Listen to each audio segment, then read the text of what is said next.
ओम नमः शिवाय। आपका हमारे चैनल भक्ति गाथा पर स्वागत है। श्रावण मास में हम आपको प्रतिदिन श्रावण मास महात्म्य का एक अध्याय सुनाएंगे। श्रावण मास भगवान शिव को अत्यधिक प्रिय है। इस मास में जो कोई भी भगवान शिव की पूजा अर्चना करता है तथा कथा सुनता है, उसके ऊपर भगवान शिव की सदैव कृपा रहती है। तो आइए सुनते हैं श्रावण मास महात्म्य का 9वां अध्याय। ईश्वर बोले, हे सनत कुमार, इसके बाद अब मैं शुक्रवार व्रत का आख्यान कहूंगा, जिसे सुनकर मनुष्य संपूर्ण आपदा से मुक्त हो जाता है। लोग इससे संबंधित एक प्राचीन इतिहास का वर्णन करते हैं। पांड्य वंश में उत्पन्न एक सुशील नामक राजा था। अत्यधिक प्रयत्न करने पर भी उसे पुत्र प्राप्त नहीं हो सकी। उसकी सर्वगुण संपन्न सुकेशी नामक भार्या थी।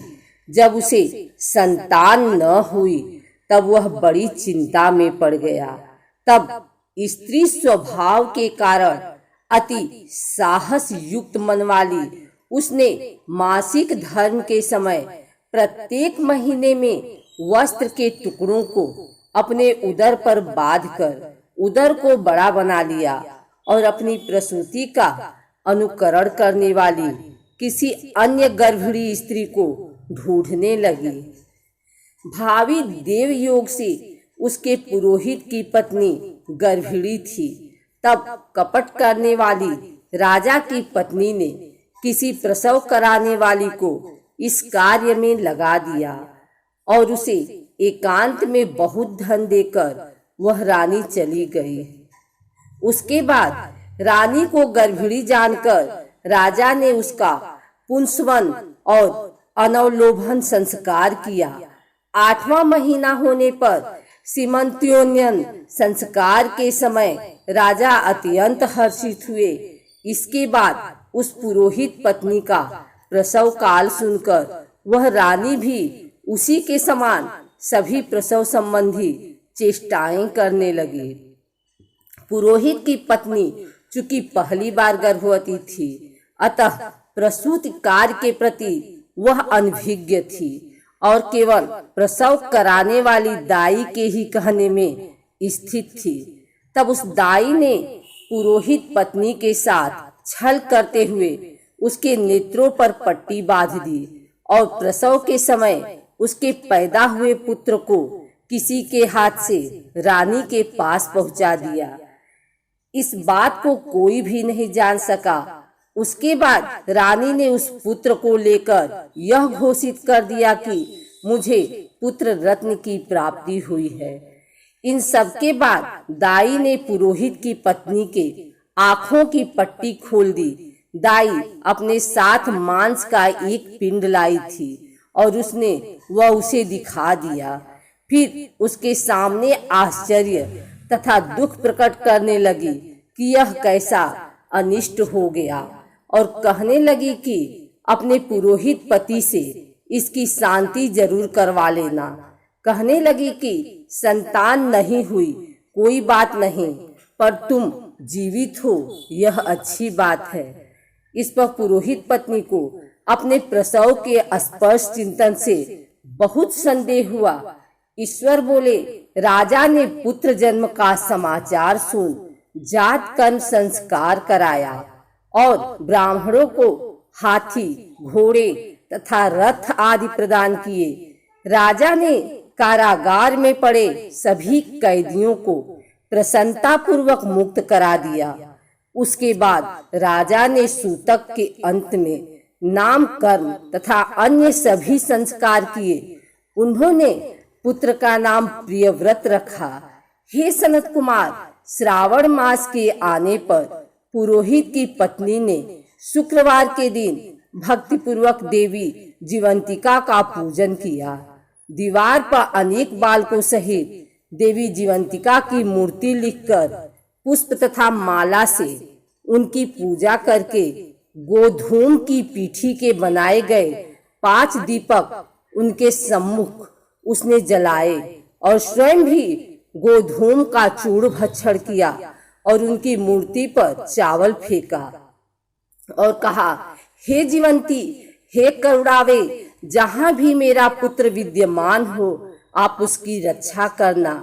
यह प्रार्थना करके उसने कथा सुनकर यथाविधि नमस्कार किया। तब जीवंतिका की कृपा से वह बालक दीर्घायु हो गया और वे देवी उसकी माता की श्रद्धा भक्ति के कारण दिन रात उस बालक की रक्षा करने लगी। इस प्रकार कुछ समय बीतने पर राजा की मृत्यु हो गई।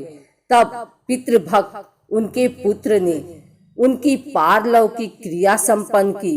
इसके बाद मंत्रियों तथा पुरोहितों ने प्रियव्रत को राज्य पर अभिषिक्त किया। तब कुछ वर्षों तक प्रजा का पालन करके तथा राज्य भोग कर वह पितरों के ऋण से मुक्ति के लिए गया जाने की तैयारी करने लगा। राज्य का भार वृद्ध मंत्रियों पर भक्ति पूर्वक सौंप कर और स्वयं के राजा होने का भाव त्याग कर उसने कार्पटिक का वेश धारण कर लिया और गया के लिए प्रस्थान किया। मार्ग में किसी नगर में किसी गृहस्थ के घर में उन्होंने निवास किया। उस समय उस गृहस्थ की पत्नी को प्रसव हुआ था। इसके पहले खष्टी देवी ने उसके 5 पुत्रों को उत्पन्न होने के 5वें दिन मार दिया था। यह राजा भी उस समय 5वें दिन ही वहां गया हुआ था। रात में राजा के सो जाने पर उस बच्चे को ले जाने के लिए खष्टी देवी आई। जीवंतिका देवी ने उस खष्टी देवी को यह कहकर रोका कि राजा को लांघ कर मत जाओ। तब जीवंतिका के रोकने पर वह खष्टी जैसे आई थी वह वैसे ही चली गई। इस प्रकार उस गृह स्वामी ने उस बालक को 5वें दिन जीवित रूप में प्राप्त किया। ये लोग इतने प्रभाव वाले हैं, यह देखकर उस गृहस्थ ने राजा से प्रार्थना की, हे राजन, आपका निवास आज के दिन मेरे ही घर में हो। हे प्रभु, आपकी कृपा से मेरा यह 6ठा पुत्र जीवित रह गया। उसके इस प्रकार प्रार्थना करने पर करुणानिधि उस राजा ने कहा कि मुझे तो गया जाना है। तब राजा गया के लिए प्रस्थान कर गया। वहां पिंडदान करते समय विष्णुपद वेदी पर कुछ अद्भुत घटना हुई। उस पिंड को ग्रहण करने के लिए 2 हाथ निकल कर आए। तब महान विस्मय युक्त राजा संशय में पड़ गए और पुनः पिंडदान कराने वाले ब्राह्मण के कहने पर उन्होंने विष्णु पद पर पिंड रख दिया। इसके बाद उन्होंने किसी ज्ञानी तथा सत्यवादी ब्राह्मण से इस विषय में पूछा। तब उस ब्राह्मण ने उनसे कहा कि ये दोनों हाथ आपके पितर के थे। इसमें संदेह हो तो घर जाकर अपनी माता से पूछ लीजिए, वह बता देंगी। तब राजा चिंतित तथा दुखी हुए और मन में अनेक बातें सोचने विचारने लगे। वे यात्रा करके पुनः वहां गए जहां वह बालक जीवित हुआ था। उस समय भी उस स्त्री को पुत्र उत्पन्न हुआ था और वह उसका 5वां दिन था। वह जो दूसरा पुत्र हुआ था उसे लेने रात में फिर वही खष्टी देवी आई। तब जीवंतिका के दोबारा रोके जाने पर उस खष्टी देवी ने उनसे कहा, इसका ऐसा क्या कृत्य है अथवा क्या इसकी माता तुम्हारा व्रत करती हैं जो तुम रात दिन इसकी रक्षा करती हो। तब खष्टी का यह वचन सुनकर जीवंती ने धीरे से मुस्कुराकर इसका सारा कारण बताया। उस समय राजा शयन का बहाना बनाकर वास्तविकता जानने के लिए जाग रहा था। अतः उन्होंने जीवंती और खष्टी दोनों की बातचीत सुन ली। जीवंती ने कहा, हे खष्टी, श्रावण मास में शुक्रवार को इसकी माता मेरे पूजन में रत रहती है और व्रत के संपूर्ण नियम का पालन करती है। वह सब मैं आपको बताती हूँ। वह हरे रंग का वस्त्र तथा कंचुकी नहीं पहनती और हाथ में उस रंग की चूड़ी भी नहीं धारण करती। वह चावल के धोने के जल को कभी नहीं लांघती, हरे पत्तों के मंडप के नीचे नहीं जाती और हरे वर्ण का होने के कारण करेले का साग भी वह नहीं खाती है। यह सब वह मेरी प्रसन्नता के लिए करती है, अतः मैं उसके पुत्र को किसी को मारने नहीं दूंगी। यह सब सुनकर राजा प्रियव्रत अपने नगर को चले गए। उनके देश के सभी नागरिक स्वागत के लिए आए। तब राजा ने अपनी माता से पूछा, हे मात, क्या तुम जीवंतिका देवी का व्रत करती हो? इस पर उसने कहा कि मैं तो इस व्रत को जानती भी नहीं हूँ।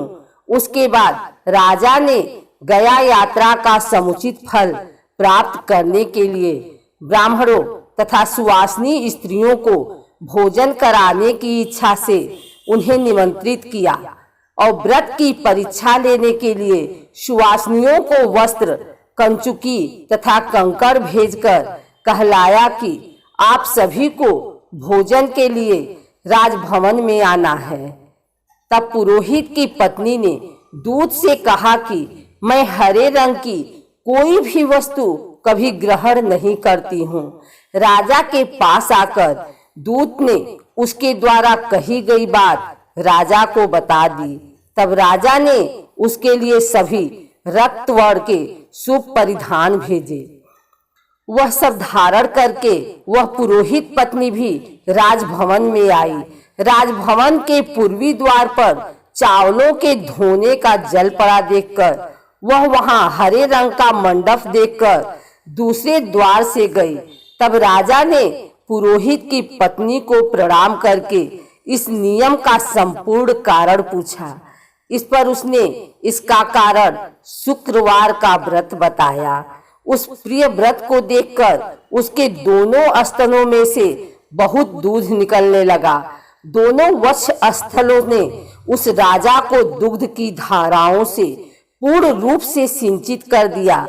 तब गया में विष्णुपदी पर निकले दोनों हाथों जीवंतिका तथा खष्टी दोनों देवियों के वार्तालाप तथा पुरोहित पत्नी के स्तनों से दूध निकलने के द्वारा राजा को विश्वास हो गया कि मैं इसी का पुत्र हूँ। उसके बाद पालन पोषण करने वाली माता के पास जाकर विनम्रता पूर्वक उन्होंने कहा, हे मात, डरो मत, मेरे जन्म का वृतांत सत्य सत्य बता दो। यह सुनकर सुंदर केशों वाली रानी ने सब कुछ सच सच बता दिया। तब प्रसन्न होकर उन्होंने जन्म देने वाले अपने माता पिता को नमस्कार किया और संपत्ति से वृद्धि को प्राप्त कराया। वे दोनों भी परम आनंदित हुए। एक दिन राजा प्रियव्रत ने रात में देवी जीवंती से प्रार्थना की, हे जीवंती, मेरे पिता तो ये हैं, तो फिर गया में वे दोनों हाथ कैसे निकल आए थे?